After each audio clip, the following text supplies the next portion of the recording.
तो चलिए दोस्तों, आज के वीडियो की शुरुआत करते हैं और सबसे पहले बात करने वाले हैं अदानी ग्रीन कंपनी के बारे में। क्योंकि अगर आप देखेंगे तो एक कंपनी ने नया कह सकते हैं माइलस्टोन हासिल किया है।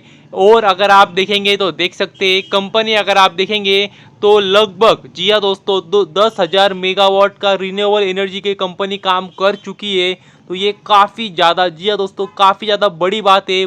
एक कह सकते हैं नया इतिहास रचा है कंपनी ने, ऐसा भी आप बोल सकते हैं। हालांकि ये तो शुरुआत है, लेकिन एक कह सकते हैं बड़ा माइलस्टोन हासिल किया है कंपनी ने। क्योंकि अगर आप देखेंगे तो 10,000 मेगावाट का काम करने वाली भारत की ये पहली कंपनी बन चुकी है। तो इससे आप अंदाज़ा लगा सकते हैं कितना बड़ा कंपनी ने काम किया है। और अगर आप देखेंगे तो इसमें से लगभग लगभग देख सकते हैं आप 2800 मेगावाट का काम फाइनेंशियल ईयर 24 में किया है। तो ये बात भी आपको पता चाहिए। हालांकि आने वाले समय में पोर्टफोलियो और भी बढ़ने वाला है कंपनी का। ओवरऑल भी अगर आप देखेंगे तो काफ़ी सारी अलग अलग ज़्यादा कंपनियां काम कर रही है इसी सेगमेंट में। और अगर आप देखेंगे तो देख सकते हैं, क्योंकि मैंने आपको काफ़ी बार बताया है कि जो रिन्यूएबल एनर्जी में बात करता हूँ तो सिर्फ सोलर नहीं आता है। क्योंकि काफ़ी लोगों को यही लगता है कि रिन्यूएबल एनर्जी मतलब सिर्फ सोलर एनर्जी, तो वैसा नहीं है। देख सकते हैं अगर आप देखेंगे तो लगभग 10,000 मेगावाट का कंपनी ने काम किया है। उसमें से 7,400 मेगावाट मतलब मेजॉरिटी, मोर देन 60-70% कंपनी का काम देख सकते हैं सोलर से ही आया है। और देख सकते हैं अगर आप देखेंगे तो 1400 मेगावाट विंड से आया है। और लगभग 2140 मेगावाट हाइब्रिड प्रोजेक्ट है, मतलब wind and solar mix project में कंपनी ने काम किया है। तो ये काफ़ी अच्छी बात है। तो वही मैं आपको बता रहा हूँ, क्या मतलब विंड एनर्जी भी रिन्यूएबल एनर्जी में आती है, जैसे कि सोलर एनर्जी भी आती है। तो ये बात भी आपको पता चाहिए। और कंपनी तो मतलब एक अलग ही कह सकते हैं आयाम पे कंपनी काम कर रही है। तो अगर आप रिन्यूएबल सेक्टर में इंटरेस्टेड होंगे तो इस कंपनी के बारे में भी सोच सकते हो। मगर वही एक बात है कि अदानी ग्रुप की कंपनी है, तो अभी जिनको मतलब रिस्क लेने की कैपेसिटी हो और जिनको लगता हो कि इन्होंने कुछ गलत नहीं किया है, तो वो लोग सिर्फ इस कंपनी के बारे में सोच सकते हैं। बाकी के लोग दूरी बना के रख सकते हैं, क्योंकि कंपनी में काफ़ी वोलेटिलिटी रहती है। हालांकि अभी पिछले कुछ दिनों से इतनी नहीं है, लेकिन पिछले कुछ समय पहले अगर आप देखें तो काफ़ी ज़्यादा थी। तो ये बात भी आपको पता चाहिए। और यदि आगे बात करें अल्ट्राटेक सीमेंट कंपनी के बारे में, तो आपको पता ही होगा सबसे बड़ी कंपनी है अल्ट्राटेक सीमेंट, अगर भारत की बात करेंगे, अगर आप सीमेंट सेक्टर की। और अगर आप देखेंगे तो देख सकते हैं कंपनी रुकने का नाम नहीं ले रही है। कंपनी ने अगर आप देखेंगे तो फिर से अगर आप देखेंगे तो कंपनी ने अपना एक्सपांशन का प्लान जारी कर दिया है।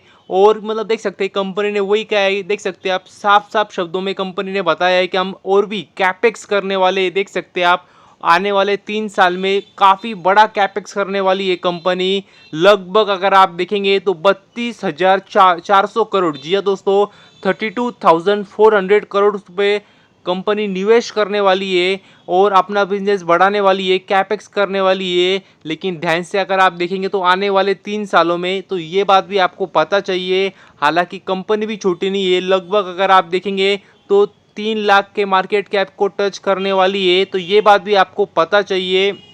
और ये सब इसके लिए ही चल रहा है क्योंकि अगर आपको पता होगा तो कंपटीशन काफ़ी ज़्यादा बढ़ चुकी है इस सेगमेंट में। और काफ़ी, अगर आपको पता भी होगा तो मतलब, तो अदानी जी ने जब एंट्री की थी तो वो दो कंपनियां एक साथ खरीद ली थी, अंबुजा भी, एसीसी। तो दोनों का अगर कंबाइन करेंगे तो काफ़ी बड़ी एंटिटी बन जाती है।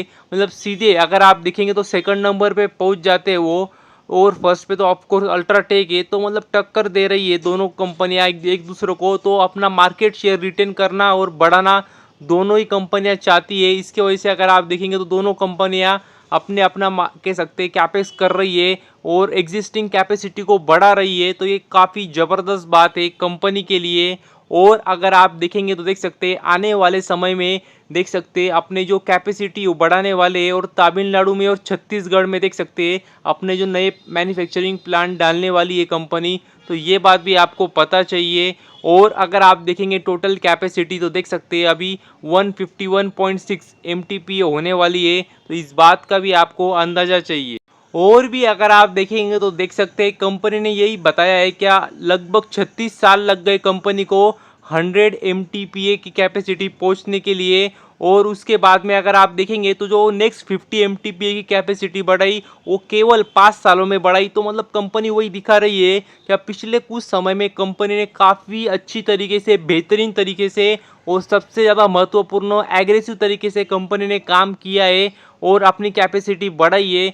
और इतना ही नहीं, अगर आपको पता भी होगा तो पिछले कुछ महीने पहले कंपनी ने केशोराम सीमेंट करके जो कंपनी थी उसका भी एक्विजिशन किया था, जो कि इसी सेगमेंट में काम भी करती थी। तो उसका भी कंपनी को काफ़ी अच्छा फ़ायदा मिलने वाला है, तो ये बात भी आपको पता चाहिए। और यदि आगे बात करें ओरियाना पावर कंपनी के बारे में, तो कंपनी आपको मैंने काफ़ी बार बताई है, क्योंकि काफ़ी ज़बरदस्त और इंटरेस्टिंग सेगमेंट में कंपनी काम करती है। और इस कंपनी की बात करें तो आपको पता ही होगा सोलार सेगमेंट में, जी हाँ दोस्तों, सोलार पावर का कंपनी काम करती है, रिन्यूएबल सेगमेंट में कंपनी काम करती है। और अगर आप लेटेस्ट न्यूज़ देखेंगे कंपनी के बारे में तो देख सकते हैं कंपनी को और एक, जी हाँ दोस्तों, और एक ऑर्डर मिल चुकी है सोलर पावर प्लांट की। और देख सकते हैं 5 मेगावाट की, 5 मेगावाट की कंपनी को ऑर्डर मिली है अंडर CPP सेगमेंट। तो ये बात भी आपको पता चाहिए। और अगर आप देखेंगे तो ये काफ़ी ज़बरदस्त बात है, बेहतरीन बात है कंपनी के लिए। और देख सकते हैं कंपनी को जो ऑर्डर मिली है वो कर्नाटक से मिली है, सीमेंट मैन्युफैक्चर कंपनी से मिली है। तो ये बात भी आपको पता चाहिए। और हालांकि अगर आप देखेंगे तो कंपनी ने ये डिस्क्लोज नहीं किया है कि ऑर्डर साइज़ कितनी बड़ी है, तो इससे अंदाज़ा नहीं लगाया जा सकता। लेकिन जो कह सकते हैं जो ऑर्डर मिली है वो 5 मेगावाट की, तो उससे थोड़ा बहुत अंदाज़ा आ जाता है। तो ये बात भी आपको पता चाहिए। और जैसे कि मैंने आपको पहले भी बताया कंपनी काफ़ी ज़्यादा छोटी है। हालांकि जब हमने पहली बार देखी थी वहाँ से तो कंपनी काफ़ी ज़्यादा बड़ी हो चुकी है, लेकिन ओवरऑल अगर आप देखेंगे तो अभी भी कंपनी छोटी है। तो इस बात का भी आपको अंदाज़ा चाहिए। और यदि आगे बात करें ब्रह्मपुत्र इंफ्रास्ट्रक्चर लिमिटेड कंपनी के बारे में, तो मतलब नाम में ही सब कुछ है, इंफ्रा सेगमेंट में कंपनी काम करती है। और अगर आप लेटेस्ट न्यूज़ देखेंगे कंपनी के बारे में तो कंपनी को देख सकते हैं आप WRD मतलब वाटर रिसोर्स डिपार्टमेंट से कंपनी को ऑर्डर मिला है। और देख सकते हैं आसाम से कंपनी को ऑर्डर मिला है। और EPCA engineering procurement and construction का कंपनी को काम मिला है, जो कि लगभग 3 साल में कंपनी को काम पूरा करना है।